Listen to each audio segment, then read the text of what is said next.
เห็นภาพแล้วประทับใจมากๆเลยเนาะเมื่ออินฟูหรือดารานักแสดงของทางประเทศไทยได้ไปเที่ยวประเทศลาวหรือไปทำธุรกิจอะไรก็ไม่รู้ค่ะแต่ว่าเขาได้ไปทำความดีแจกรอยยิ้มให้กับเด็กๆนั่นก็คือแจกทั้งเงินแจกทั้งขนมให้กับเด็กๆที่ลาวจ้างานนี้ได้ใจคนลาวทั้งหลายแต่ว่าไม่ได้ใจพวกมนุษย์ทำนะคะสบายดีสวัสดีค่ะพี่พีเอสซีทุกท่านมื่อนี้มาพบมาพอกับออนเช่นเก่าเช่นเคยแล้วค่ะพบพอกันนะคะทุกคนค่ะพบพอกันวันศุกร์นั่นเองเนาะบ่ได้เฮ็ดโอเนาะทุกคนก็เลยมาเฮ็ดคลิปนั่นเองเนาะออนก็เห็นหลายๆคนที่แชร์เนาะโอ้ออนเห็นแล้วออนก็ดีใจแทนน้องๆนักเรียนนะที่ได้รับเนาะทุกคนที่ได้รับว่าจะเป็น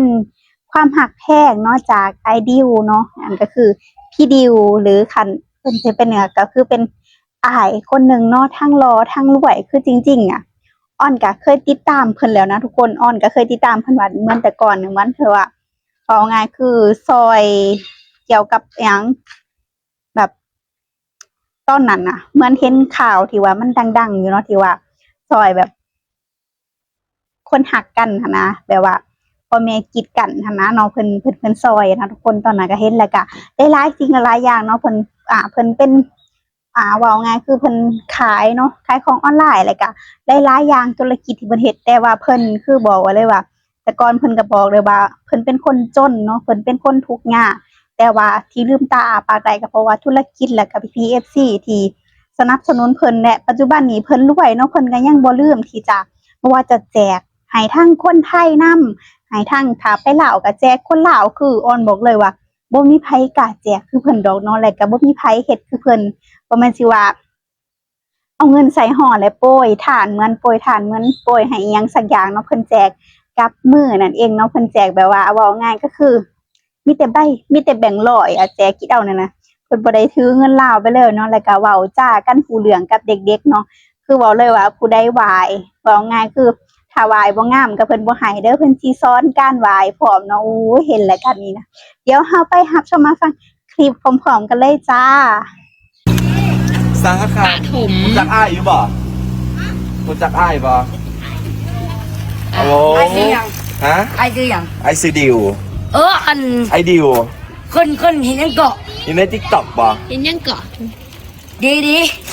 คนนั้นเห็นยังเกาะคนที่เพิ่นขายครีมไข่มุกมันบ่จักอีหล่ะจักปีแล้ว10 ปีมาตาใสลากแข่งธนาคารมาตาใสมีตังค์บ่มีเงินกินนมบ่กินนมก่อนให้กินกล้าขออากล้าให้เฮ็ดจังได๋ผู้ใหญ่ตั้งใจเรียนอย่าดื้อโอเคป่ะดีซื้อหยังไอ้ดิวชานนอายุจักปี10 ปีแล้วเมนสันดีฮะกันไดซานนกันดีเด็กๆน่ารักขอบคุณครับไว้หล่อๆครับครับโอเคไปเลี้ยงขนมเด็กๆเลี้ยงจริงเหรอพี่ครับเลี้ยงขนมเด็กๆครับทุกคนเด็กๆน่ารักอายุจักปีครับ11ซื้อมาหยังฮะน้องเคกินนมมานี่มาตั้งเก็บดีๆหลักๆซื้อหยังทีมครับตั้งใจเรียนนะตั้งใจเรียนนะครับชื่อว่ายายครับน้องโฮมจักปีแล้วซื้อเคทำไมหนูคนที่ขายครีมใช่ไหมอันนี้คือเห็นหน้าอยู่จ้าเห็นไหนติ๊กต็อกอันนี้เด็กๆประถมมาเด็กๆมาเรียงต่อแถวกันมาลูกมากินนมกินนมกินนมครับพี่รวยมากใช่ไหมเลิศพี่หล่อพี่คนหล่อเลยครับมาต่อแถวเด็กๆมาต่อแถวเร็วอายุเท่าไหร่ครับ10 ปีตั้งใจเรียนนะคะพี่สวยไหมเลิศตั้งใจเรียนน่ารักนี่จะพูดหนาหักได้นี่แนะนำโตนะอีหลานน้อยๆนี่ชื่อว่าอย่างครับ น้องดินะครับ อายุจักปี6 ปี 2 ใบหลายบ่เอาไปเฮ็ดหยังเอาไปเฮียนโอ้ยได้เงินจากพี่เดียวเอาไปเฮ็ดหยังอีหล่าเอาไปเฮ็ดหยัง ไปฮอน ฮะ เอาไปฮอน แปลว่า ไปเก็บไว้ เอาไปเอาไปหอนแปลว่าเอาไปเก็บไว้ เอาไปหยังจะ อ เอา อก ไปหยัง ขืบใจใช่ อยากได้เอาหยังซื้อขนมบ่ซื้อว่าหยังอายุจักปีแล้ว 11 ปี ตั้งใจเรียนเด้อตั้งใจเรียนเยี่ยมเด็กๆทุกคนใครยังไม่ได้ใครยังไม่ได้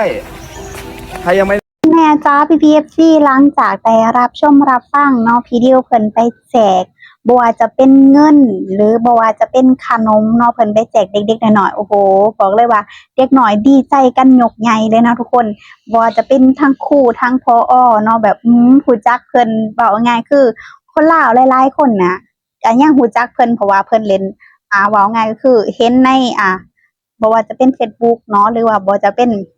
ต่อเนาะก็จะเห็นหลายที่เพิ่นเฮ็ดคลิปคือแบบมีแต่เรื่องราวดีๆทั้งนั้นน่ะผู้ใดก็อยากถ่ายรูปนำเนาะและที่สำคัญนะเพิ่นแจกเด็กๆเนาะเพิ่นก็สอนพร้อมนะทุกคนเนาะสอนพร้อมให้เด็กน้อยเนาะให้เด็กน้อยรู้จักการขอบคุณรู้จักการยกมือไหว้แบบน่ารักเนาะถ้าผู้ใดบ่ยกมือไหว้แบบน่ารักก็บ่ได้เพิ่นน่ะคือบอกเลยว่าน้อยนักนะที่คนกล้าแจกเนาะคือ100แม่นบ่ทุกคน100มันก็ประมาณ60,000กีบเนาะหรือว่า60,000กีบ200มันก็จะประมาณ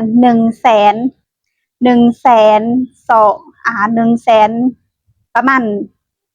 26,000อีหยังประมาณนี้แหล้วเนาะทุกคนโดยประมาณได้แล้วทุกคน100,000กว่าบ่มีไผกล้าแจกบอกเลยแล้วก็แจกพร้อมแล้วก็หลายๆอย่างเนาะที่เพิ่นได้แจกคือแจกขนมน้องๆแล้วก็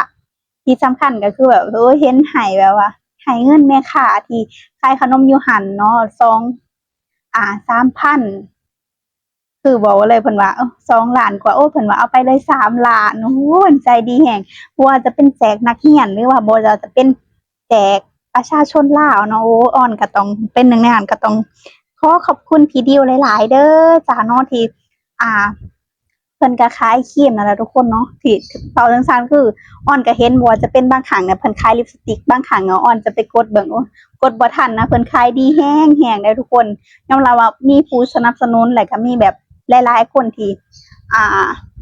เว้าง่ายก็คือ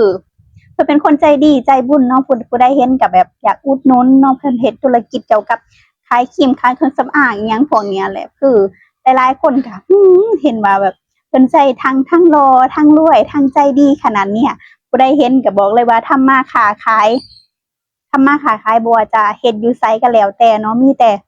ร่ำรวยยิ่งๆขึ้นไปเด้อจ้ะอ้อนก็เป็นในฐานะคนลาวคนหนึ่งเนาะก็ขอให้พี่ดิวเนาะเฮ็ดธุรกิจร่ำรวยยิ่งๆเฮ่งๆขึ้นไปเรื่อยๆเนาะเพราะว่าเว้าง่ายคือเพิ่นไปเว้าอยู่ทางลาวคนลาวก็เข้าใจเลยบ่ต้องแปลและที่สำคัญน่ะเหมือนคล้ายๆว่าเพิ่นเป็นคนอีสานนะทุกคนเนาะเพิ่นเว้าภาษาลาวผู้เรื่องเบิดชัดเจนเบิดเนาะบางครั้งเว้าภาษาไทยกับน้องๆนักเรียนเพิ่นก็ตอบมาเป็นภาษาไทยพร้อมเนาะทุกคนโอ้ยเห็นแล้วก็ดีใจเนาะทุกคนนี่แหละอ้อนบอกเลยว่าบ่ว่าจะเกิดอิหยังขึ้นเนาะถึ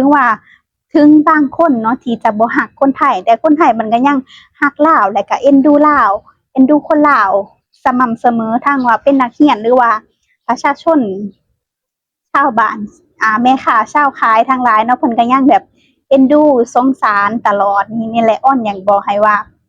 คนไทยเนาะเพิ่นก็ยังหวังดีกับคนลาวตลอดเด้อบ่ว่าจะเกิดอิหยังขึ้นบ่ว่าจะเป็นอิหยังก็แล้วแต่เนาะและก็เพิ่นวิธีแจกก็บ่ได้แจกคือแบบคนอิหยังร่ำรวยเพิ่นก็คือแจกให้กับมือเลยเนาะให้กับมือกับอันนั้นเลยเห็นแล้วก็ดีใจแทนเลยทุกคนเด้อเป็นตาไปต่อคิวเนาะแต่คือสิไปต่อบ่ได้ดอกเพราะว่าเฒ่าแล้ว แต่ก็ดีใจนำน้องๆอะไรทุกคนเนาะน้องๆที่แล้วก็ดีใจนำพี่ดิวที่ได้เนาะไปประเทศลาวแล้วก็ได้ไปทำความดีและที่สำคัญนะเพิ่นยังบอกว่าจะไปอีกรอบเนาะเพิ่นว่าจะไปอีกรอบ ก็ต้องมีอิหยังเซอร์ไพรส์แน่นอนบอกไว้เลยว่าเพิ่นจะไปอีกรอบว่าซั่นไปอีกรอบหรือหลายรอบเนาะปาคนลาวเฮาก็ยินดีต้อนรับหายหลายๆเด้อจ้าเนาะทุกคนค่ะเนาะโอเคเนาะจ้ะสำหรับคลิปนี้เนาะแอดมินก็ต้องขอตัวลาไปเพียงเท่านี้เด้อจ้า PPSC มีความคิดเห็นจังไดกันแหน่ก็อย่าลืมคอมเมนต์มาใต้คลิปสำหรับนำอ่อนเด้อจ้าคลิปนี้ก็ขอตัวลาไปเพียงเท่านี้ขอขอบคุณ PPSC ทุกๆท่านที่รับชมรับฟังและเป็นกำลังใจให้เนาะเห็นแล้วก็ตื่นตาตื่นใจเนาะเห็นแล้วก็ดีใจแทนน้องๆนักเรียนนะแล้วก็วิธีแจกเพิ่นแล้วก็วิธีสอนน้องๆนักเรียนก็เป็นสิ่งที่ดีมากๆเลยนะทุกคนเนาะโอเคเนาะสำหรับคลิปนี้ไปเลยค่ะสวัสดีค่ะ